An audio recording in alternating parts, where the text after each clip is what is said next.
Right, hello, welcome back to Overtake Games. We are here this time with GT Sport and the rather lovely Mazda RX7 Spirit R Type A. Pretty special little car actually. It's not too dissimilar from standard, 117% extra power, whatever that really means, but so it's got 342 bhp, a tiny bit of weight reduction and a sport soft tyre, so not massively different, not massively modified, just give it a little bit more beans basically. But I like to try and keep cars somewhere near how they would drive, you know, from factory in reality. First thing I always have to do is I always have to tweak the chase cam for some reason. Because I'm going to drive in chase cam because this car's so wonderful looking. At sunset, around the Nordschleife. Oh, just about getting stopped. Well, I haven't actually been on GT Sport for a while and I'm absolutely loving it. I mean, what's this guy doing? Try and squeeze up the inside. The thing is with it, it's such a tight track by modern standards in particular. You know, there's not a lot of width, so there's not a lot of space. And to overtake cleanly is like here. I could go around the outside, but no, that's better. He's going to let me, is he just about? That's it, right. So we're making space, we're making places. I mean, this is pretty much what I like to do on GT Sport, take cool cars and drive them around the Nurburgring. Whoa, bit of a drift on. But what is brilliant is that, firstly, it looks glorious, but secondly, this, I mean, it's often touted as, you know, not a proper sim, it's a simcade and all the rest of it. I mean, I'm not going to particularly get into that depth, but it does have, I absolutely love it because it does have a really nice balance that the cars feel sort of somewhere near realistic, but you can also, you know, you can stick it in car and get a, you know, a wheel on and it's pretty believable and engaging, you know, but you can also just stick it on the chase cam with a controller and it plays stupendously well. Whoa, just hang on. You know, really lovely to balance, and it just, whoa, sorry mate. Yeah, I mean, it just is intuitive and it just feels really lovely to, you know, it's fun enough that you can sort of make a car dance and get away with things intuitively. Well, I've gone way too fast there, and it's not massively punished me for it, you know.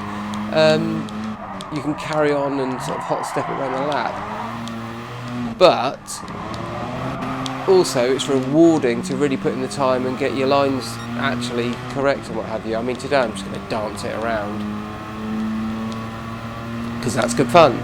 But yeah, the RX7, hey, pretty iconic car. So this one's punting a bit more than 300 horsepower, 342 it said.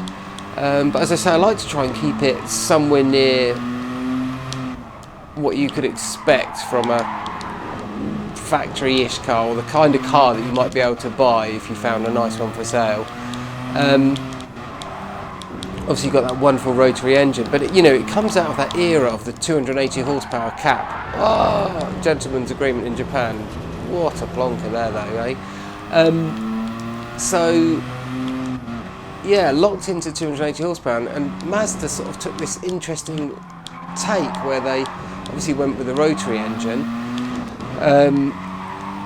but you know, being lightweight, I think this car's under 1,300 kilos. I think it's about 1,250, 1,260 kilos, something like that, which is really quite light, especially, you know, in comparison to what the other manufacturers in Japan were doing, particularly like Nissan with the GTR or Toyota with the Supra. And this, I don't know, something about this car just sings to me, and it's got such a good front end on it. You turn in and it just, that's it, didn't slow down at all. It just turns in. Oh, a bit too much there. But yeah, you turn in and it's just so sharp on the front. The back wheel dance, but I can see, I mean, if it's anything like this to drive in real life, I've never driven an RX7, unfortunately.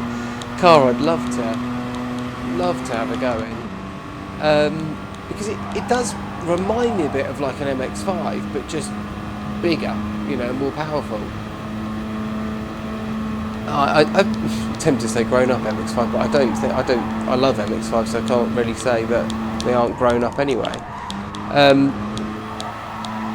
But yeah, it's possibly one of my most sort of favoured cars to drive in the game for this reason. It's just, even with modest power outputs, you know, relatively speaking, in a virtual world like this, it's just wicked. It will dance though. And it's the turning, it really is the turning. Makes a cool noise. I think they sound probably better tuned than in real life. That was pretty awful but fun. But yeah, and it's one of the best looking cars to come out of Japan. It's got to be, especially of that era.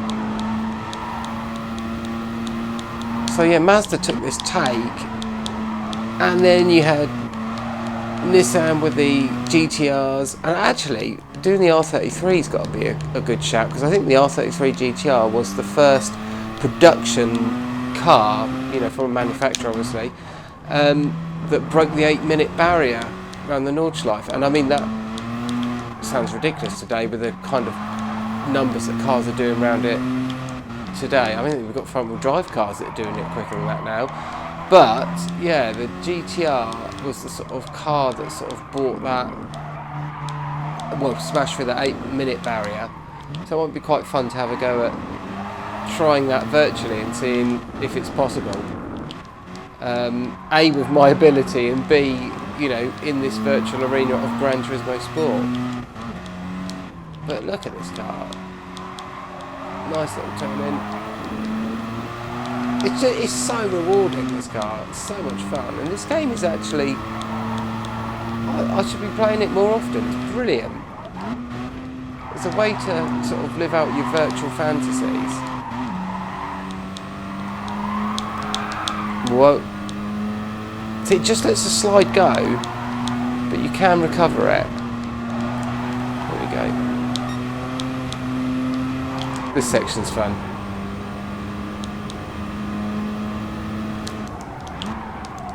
Whoa, a bit too fast and on the grass. Well, I got away with it. How did I get away with that? Well, I messed it up afterwards. I was too busy laughing. That's my big excuse anyway. It's a sort of mini carousel.